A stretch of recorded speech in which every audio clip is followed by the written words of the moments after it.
అంబేద్కర్ అందరివాడు, కొందరివాడు కాదు, అందరివాడు. మన భారతదేశంలో ఉన్నటువంటి ప్రతి పౌరుడికి ఆరాధ్య నాయకుడు. కానీ కొన్ని వర్గాలు, కొన్ని రాజకీయ నాయకులు, కొన్ని పార్టీలు అతన్ని ఆసరా తీసుకొని వాడుకోవడం దురదృష్టకరం. ఈరోజు నేను ప్రతిష్ట చేసిన కాంచి కూడా ఏంటి వర్గంగా ఉన్నారా, వీళ్ళు ఏం ఆలోచిస్తున్నారు, ఎలా సాగుతుండ్రు, ఎలా ఆలోచిస్తున్నారు అనేది ఆ మనసులో ఎప్పుడో ఒకసారి అడుగుదాం అనుకున్నా కానీ సందర్భం రాలేదు, అడగలేదు. కానీ ఎక్కడ ఏ జయంతి ఉత్సవాలు, ఆయన పట్ల ఎలాంటి ఉత్సవాలు జరిగినా వీలైనంత మట్టుకు అందరి ఆరాధ్య నాయకుడిగా భావించాలి. ఆయనను ఓట్ బ్యాంక్ గా వాడుకుంటున్నారు కొన్ని రాజకీయ పార్టీ, కొన్ని దాదాపుగా అన్ని వాడుకుంటున్నారు.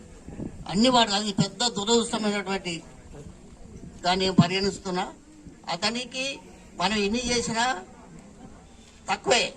ఒక్కటే నేను చెప్పేది ఏంటంటే, ఆయన చేసినటువంటి త్యాగాలు, ఆయన చేసినటువంటి రాజ్యాంగాన్ని, ఆయన సేవా దృక్పథాన్ని, ఆయన సమాజ సేవ, ఆర్థిక సేవ అనేటువంటిది దాన్ని మన స్థాయిలో మన దినచర్యలో రోజు మనం చేసే కార్యక్రమం వల్ల అందులో ఏ కొద్ది మాత్రం అన్న మనం ఆచరిస్తే ఆయనకి ఎన్నో రకాలుగా మనం ఆయన ఆదర్శించినట్టే అవుతాం. కానీ చేసే తెల్లారేసే దొంగ పనులు, లంగ పనులు చేసుకుంటూ ఆయన ఆరాధిస్తే మనకు వచ్చే ఆయనకు కలిగే ఆత్మశాంతి ఏముంటుంది? వీలైన కాడికి అందరికీ అన్ని సాధ్యమైతే అని నేను అనలేదు, నేను అది కాదు. కానీ ప్రతి ఒక్కరు అలా చేస్తే ఆయన కొంచెం మనం రుణం తీర్చుకున్న వాళ్ళని కిందకి అవుతారేమోనని ఆశయం.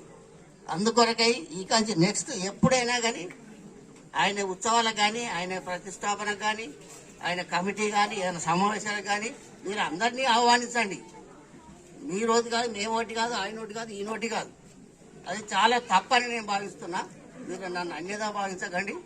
ఇక్కడి నుంచి ఏ సమాజం, ఏ ఉత్సవాలు జరిగినా అందరినీ అలా ఆదరించండి, అందరిని పిలవండి, అందరి ఆలోచనలు తీసుకోండి, దాన్ని ఇంకా అభివృద్ధి చేయండి. ముఖ్యంగా ఇంకా మీ యువజన సంఘం అవుతుంది కదా, వాళ్ళు వీలైన కాటికి మీ సమయం చూసుకొని సమాజ సేవ చేయాలి. మన గ్రామంలో సమాజ సేవ అంటే ఎన్నో రకాలుగా ఉన్నాయి. దాన్ని ఇది చేయాలా, అది చేయవద్దు అనేది ఏం లేదు.